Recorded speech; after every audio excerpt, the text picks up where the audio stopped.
The annual Higher Education Day rally. Lots of students there, including the Alabama State Marching Band, where they were the ones who got things started with the sound. It's a big rally for higher education, a chance for students to communicate the importance of higher education funding to lawmakers. And there were several lawmakers on hand, including Governor Kay Ivey. She spoke with the students today, sharing her story of attending Auburn University.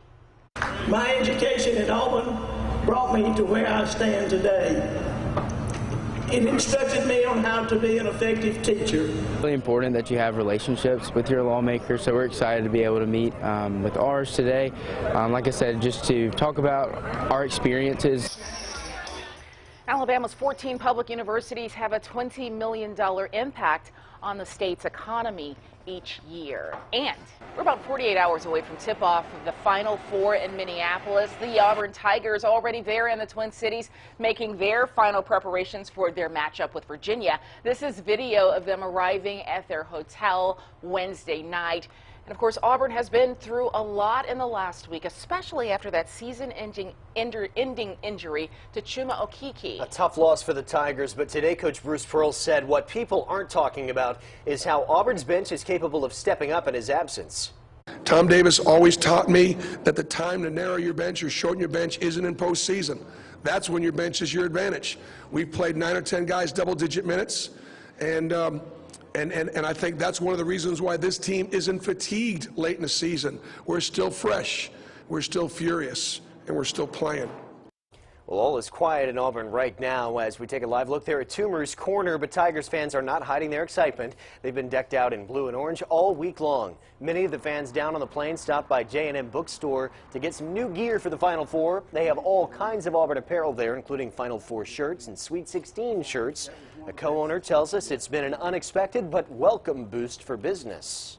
This is just incredible right now. We're all building for A-Day in a couple of weeks, you know. All of a sudden, we're chasing Final Four T-shirts and possible national championships. So, yeah, it's a great little boost for my business. Excitement all around. They're preparing to open the store Monday night, if necessary, should the Tigers make it to the national championship and win it all. Stay with CBS 42 for complete coverage of Auburn's road to the Final Four. Be sure to tune in to our 1 hour special. It's a CBS 42 Sports Special Friday night at 7 o'clock. Then you can watch the Tigers take on the Virginia Cavaliers right here on CBS 42 Saturday. The game in Minneapolis tips off at 5:09 p.m. That music alone gets everybody excited, as does the weather we've seen this week, but that could be changing with Storm Team Chief Meteorologist Ashley Gann. Ashley? It could be, and I do want to bring your attention to that weather down in Auburn. This is for the watch party. If you are heading down south to catch the big game, it will be indoors, and that's good news because there could be a few isolated showers at tip-off. Halftime, a stray shower, but good news, especially if there's an Auburn victory. As those students head to Toomer's Corner, it will be dry and cloudy out there. So that is something we're definitely going to be looking forward to there. So keeping a watch on the skies. There are going to be some showers in and around central Alabama, so we will be watching that as the night goes on. So keep in mind, no rain for the game, the big matchup up in Minneapolis, but there could be some wet weather, and I'm tracking that tonight. I'll have the latest look at your radar and let you know what you can expect for the rest of the week here in central Alabama. That's coming up in your Storm Team 7-day forecast. And now to that story we told you about at the beginning of the newscast. The State Fire Marshal's Office is investigating a fire in Walker County that claimed the life of a mother and her young son. A tragic situation tonight as 35-year-old Jennifer Thetford and 3-year-old Devin Thetford were killed when their camper caught fire. Tonight the community is coming together to help their family with funeral expenses. CBS 42's Robert Sherman in Paris tonight, speaking with family members who are coping with tragedy. Behind me is all that remains of the camper that once belonged to Jennifer Thetford and her 3-year-old son, Devin. When her family arrived here Wednesday morning, they found the whole structure engulfed in flames. I heard something go boom. I looked out and he was hollering. I couldn't get her out. I tried to fast till I know. For Tina and Tim Shearer, it's still impossible to comprehend. They are the respective mother and stepfather of 35-year-old Jennifer Thetford, who's pictured here with her 3-year-old son, Devin. But Wednesday morning, Jennifer's camper in Parrish caught on fire. Neither her nor Devin survived. I got out of the truck and hollered for them. Jennifer and Devin, Jennifer, Devin. I opened the door. the smoke and the flames. I couldn't go in. Left behind in the wake of the flames are the remnants of the family's truck, a few of Devin's toys, and this dog, who apparently only warmed up to one person, Jennifer. The whole family had just been together days before. I just took him to the zoo. Yeah, we took him to the zoo Saturday. And he was so excited he got to ride the camel. And me and Jennifer rode the camel, which was a good day. Had a good time Saturday at the zoo. The state fire marshal's office is investigating the blaze, but they're still not certain what caused the camper to catch on fire. For Tina and Tim, they're holding on tightly to each other and the memories they shared with Jennifer and Devin. He come in there and gave me a hug, kiss. Said, "Not, Papa, I love you." And I said, "You going home with Mama?" And he said, "Yeah." That's the last thing I said to him. The family is now preparing to lay their loved ones to rest, and a GoFundMe page has been started to assist with the preparations. You can find all that information on our CBS 42 Facebook page. Reporting in Parrish, Robert Sherman, CBS 42 News. Local coverage you can count on. It's a heartbreaking story. Right now, we are following breaking news. This news, the DNA test results are in. A person in Cincinnati, Ohio is not Timothy Pitson, a boy who went missing in 2011 when he was just 6 years old. A young man turned up in Kentucky Wednesday and told police he had just escaped his kidnappers. This is a picture of him. There are reports that the FBI has this person's true identity, and it is not Timothy Pitson. Stay with CBS 42 and the CBS Evening News with Jeff Glor. He'll have complete coverage on this breaking story right after this newscast. Out of our Washington bureau tonight, President Trump is backing away from his threat to close the U.S.-Mexico border. And as CBS 42 White House correspondent Mark Meredith reports tonight, the president had hinted that he might shut down the border this week over concerns of a rise in illegal immigration. We're going to give him a one-year warning. President Trump says he will not close the U.S.-Mexico border, at least for now. If the drugs don't stop or largely stop, we're going to put tariffs on Mexico and products. All week, the president had threatened to completely shut down the border after Homeland Security officials reported a sharp spike in illegal crossings.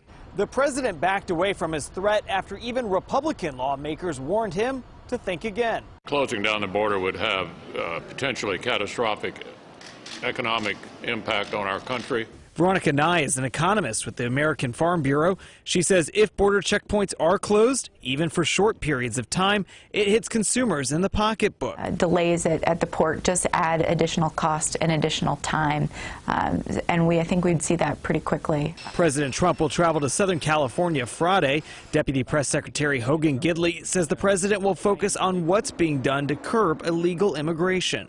But he's also going to show the American people, hey, we're building wall. This piece has already been completed. We're moving on to more building now. Democrats argue that building the wall is as bad an idea as completely closing the border. And a lawsuit by several states to stop wall construction continues to make its way through the courts. In Washington, I'm Mark Meredith, CBS 42 News, local coverage you can count on.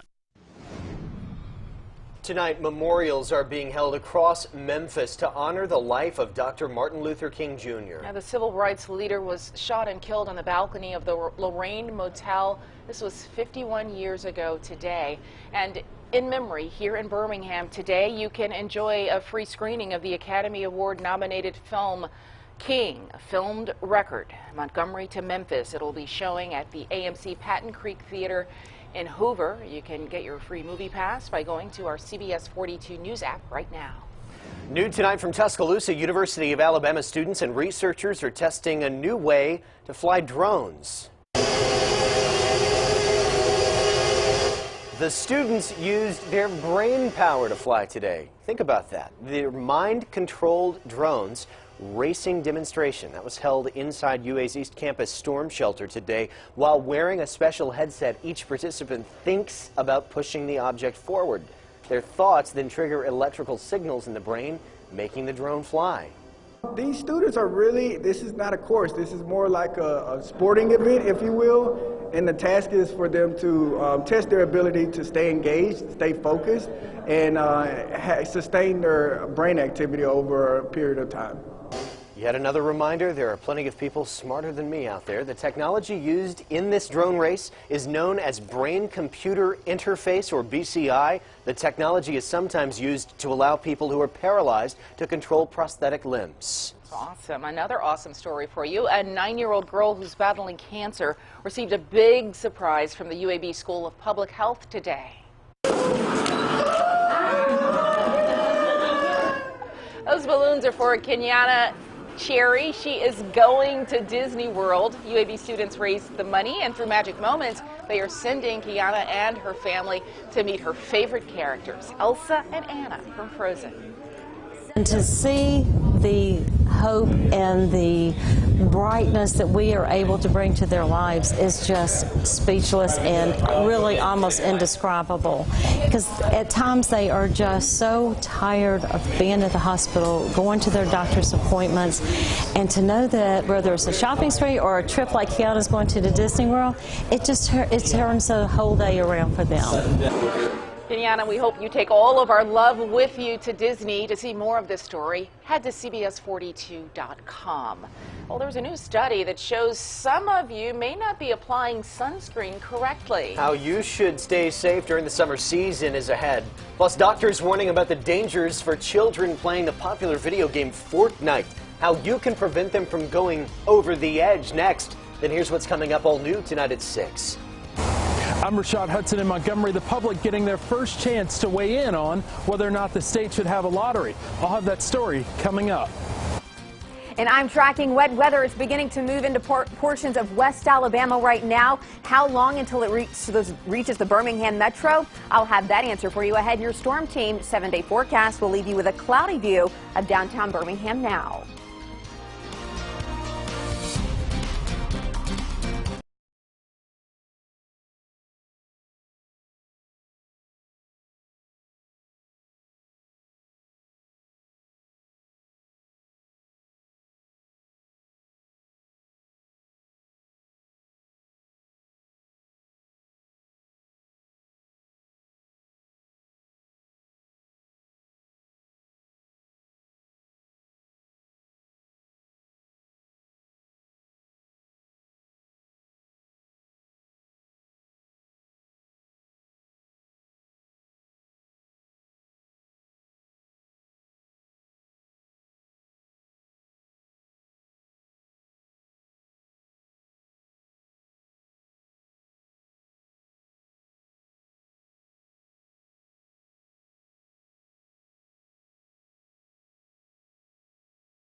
You're watching CBS 42, local coverage you can count on, with Sherry Jackson, Jack Royer, Chief Meteorologist Ashley Gann, and sports with Chris Brees. This is CBS 42 News at 5. Around 250 million people have played that wildly popular online game Fortnite in the year and a half since its debut. 250 million. Many of your children likely among them. It's described as a cross between Minecraft and the Hunger Games. Players battle with guns and other weapons on a fantasy island or work together in creative mode. According to a survey by Common Sense Media, 61% of American teenagers have played Fortnite. It also found almost 1 in 4 parents are worried about the amount of time children of all ages are spending on the game. So we're finding that kids often, like there's a craving set up where when you interrupt the kids, they get extremely irritable. And we do know that there have been some cases of violence where kids are breaking into their parents' car to try to get their devices. They're stealing credit cards. Now, that's not the norm. That's not the baseline. Most kids are able to regulate their playing, but we are finding that kids that are more vulnerable, who might be prone to depression or anxiety or have difficulty making friends, might be using this as a form of coping or avoidance. Doctors say parents should give children who play Fortnite, quote, a healthy diet of other pleasurable activities. That could be anything from playing a sport or going on a hike to watching a movie. With summer not too far away, you'll want to hear this story. A new study suggests people who use SPF moisturizers may not be properly protecting their faces from the sun. Researchers found people who use those moisturizers missed nearly 17% of their face. That's compared to 11% of those who use traditional sunscreen. Researchers say coverage was worse in the area around the eyelids. According to the study, any SPF is better than none, but it should not be considered the equal of sunscreen. Wow. Important reminder as the sun starts to come out a little bit. It's that time of year. But it could be going away for the next few days. Yeah, and for tonight, rainy tonight, but tomorrow actually seeing some breaks in the rain before we see the return of some wet weather this weekend. I don't think the weekend will be an entire wash out, though, so there's some good news for you. Right now, I want to start with a live picture from our Storm Team Tower Cam. Looking at the BJCC, temperatures sitting at 67 currently, winds out of the south-southeast at around 16 miles per hour. It is going to be a mild night with those temperatures in the 50s and 60s. There's where the rain is right now over towards Hamilton, where temperatures are at 55. But our severe weather outlook for tonight, well, any chance of severe storms has gone away completely, even out of the marginal risk, and that has slid to our south currently. Here's a look at our main threats for tonight. Just going to be rain. That's it. No hail, no tornadoes, no high winds. So just a rain event, probably good for some of those plants that you might have planted here in the last couple of days and or weeks. So the rain will actually be welcome for the ground and the soil, but it looks like it won't be too disruptive, at least for our plants, since it is happening overnight. Let's go ahead and break down your futurecast as we roll this clock ahead. Notice the rain that's moving into West Alabama right now between 5 and 7 o'clock tonight. That rain will pick up through that I-65 corridor. Some scattered showers will emerge east of I-65 within the next couple of hours, but the heaviest rainfall still yet to return until around 8 to 9 o'clock, really picking up along I-20 from Moundville to Tuscaloosa, really stretching back into Meridian, Mississippi.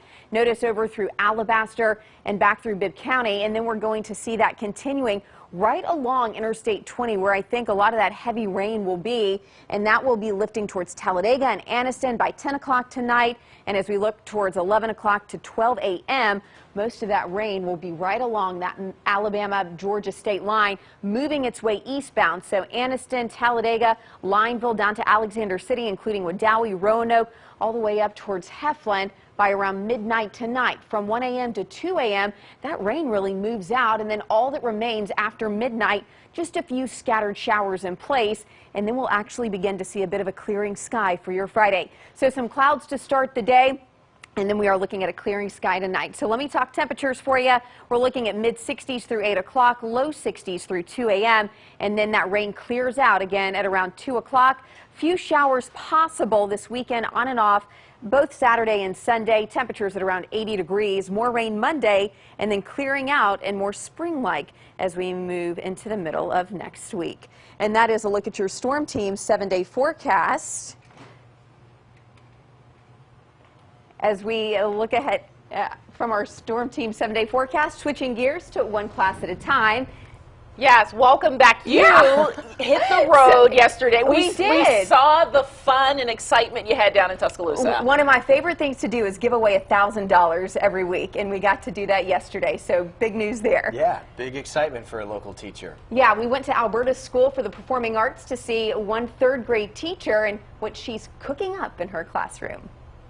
Fractions can be difficult even for adults, but in this classroom, learning fractions is a piece of cake. We've made Belgian waffles and apple butter, chocolate chip cookies. It's being called Cooking with Math, and it's taught by Rachel Watson, a third-grade teacher at the Alberta School of Performing Arts. It teaches them about fractions. We put the recipe on the board, and then we have to double the recipe, so they have to learn how to double a fraction, and then we also half the recipe, so they have to learn to divide every fraction in half. But Miss Watson was having to bring all the cooking supplies from her home each week, so we surprised her with a $1,000 grant. Miss Watson is CBS 42's One Class at a Time winner of $1,000.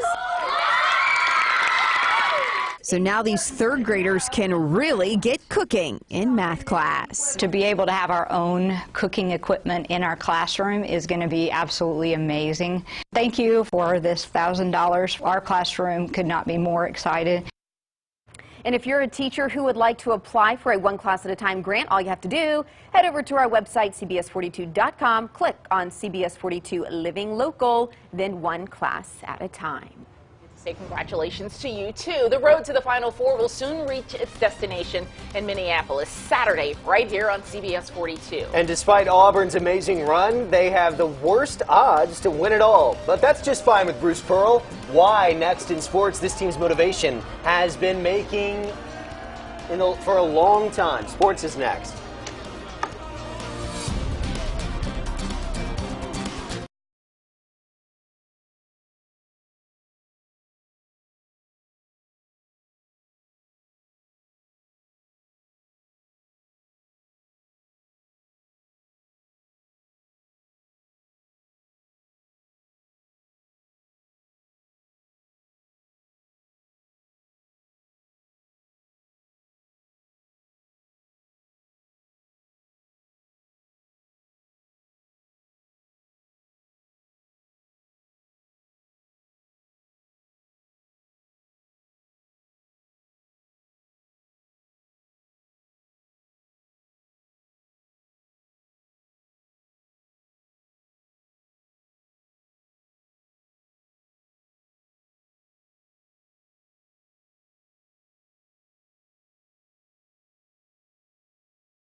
Well, the sounds of racing are back at Barber Motorsports Park as we are geared up for the Honda Indy Grand Prix of Alabama. The racers back in town in Birmingham, getting the cars off, getting those test laps in. We will have qualifying this weekend, all leading up to the big race on Sunday, the Honda Indy Grand Prix of Alabama. And if racing was not enough to happen this weekend in Alabama, we also have a pretty big basketball game. In case you've been living under a rock the last few days, the Auburn Tigers headed to the Final Four in Minneapolis for the first time in school history. The Tigers pushed off from the plains today and arrived in Minneapolis. Bruce Pearl has said time and time again, even though his team is on a hot streak, they're the underdog darling of this year's tournament, they still feel a little disrespected. No players on any all-conference team, the only team in the Final Four to have that. They feel like they have a lot to prove heading into their first Final Four against another #1 seed in Virginia. Our motto, our kids had talked about at the end of last season, was unfinished business. We had just finished up our third all-time regular season championship in the SEC. We won our first round game, and yet the kids felt like we could do more. So the Tigers got to Minneapolis earlier today. We will have a live report from the Final Four coming up tonight at 10. And, of course, stick to CBS42.com and CBS 42 all weekend for everything Auburn Tigers in the Final Four. That's it for sports. We'll be right back.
For tonight, I'm tracking wet weather that will continue through the early morning hours Friday. No severe weather. The rain clears out early tomorrow morning. Good news there, Ashley. Thanks. That's our report. Thank you for joining us. We'll see you back here for the CBS 42 News at 6 o'clock. Jeff Glor is coming up next.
Great lead, Jeff. That was great.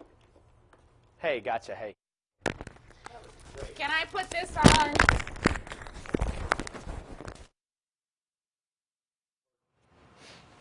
Microphone check, 1, 2, 3, 4, 5.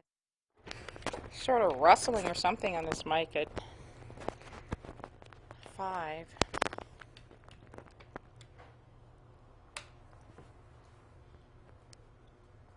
What is going on here?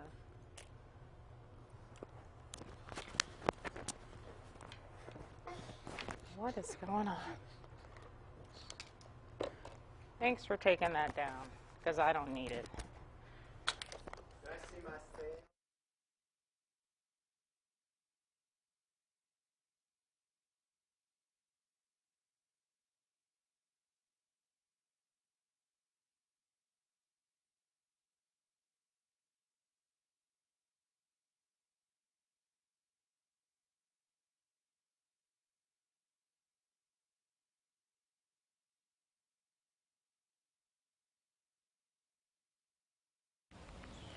Yes, I can. Mic check, 1, 2, 3, 1, 2, 3, 1, 2, 3. Jack, this is just about all that remains of the camper that once belonged to Jennifer and Devin Thetford. Much of the structure today is completely unrecognizable, but there are still a few remnants that you... Is that okay? Mic check, 1, 2, 3, 1, 2, 3, 1, 2, 3. Jack, this is a camper that once belonged to Jennifer and Devin Thetford. Much of the structure is still unrecognizable.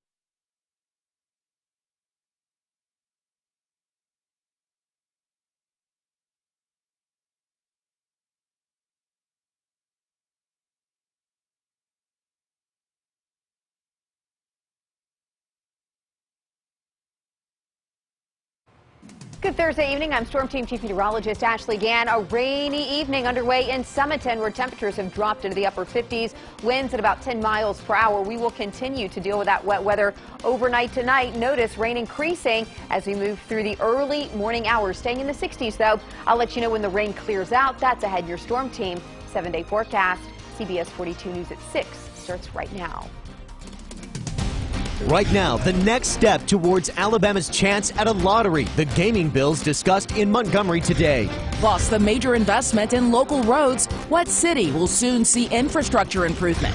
Then the investigation into a local fish kill. Why the Riverkeeper thinks Alabama Power might have compromised the investigation. And where you can watch the Tigers in the Final Four. The news at 6 starts now. Live with local coverage you can count on. This is CBS 42 News at 6. The lottery debate continues in the Alabama legislature tonight. Good evening, I'm Jack Royer. I'm Sherry Jackson. The public got a chance to weigh in on the lottery discussion. There are 2 different lottery proposals out there, and we're seeing some divisions over electronic gambling as a key difference. Here's CBS 42 State Capitol Bureau reporter Rashad Hudson. The talk among lawmakers is this could be the year for a lottery. But the big question is, what type of lottery and how do we get there? Thursday morning, dozens spoke for and against the future of a lottery in Alabama. When Green Track first opened, Greene County was the 66th poorest county in the state. In 3 years, we had moved that from 66 to number 31. Luther Wynn is the CEO of Green Track, and he supports the idea of a state lottery. VLTs would allow for the creation of thousands of jobs and hundreds of millions of dollars. Currently, there's 3 bills before the committee dealing with the lottery. 2 of them belong to Senator Jim McClendon. They would open the door for electronic bingo as well as a lottery. The other bill, Senate Bill 220, puts tremendous limits on what can be offered in the way of lottery games and participation. Cody Williamson is with the Porch Creek Indians. He opposes the lottery in its current form. We believe that the people should vote on the lottery, but just the lottery. VLTs is adding another layer of complexity to something that probably needs to be addressed separately. And many who spoke were flat out against a lottery. We want poor families in Alabama to have jobs and have opportunities to get out of poverty and not go farther into it. Senator Del Mar says the committee could vote on a lottery within the next 2 weeks. Reporting in Montgomery, Rashad Hudson, CBS 42 News, local coverage you can count on.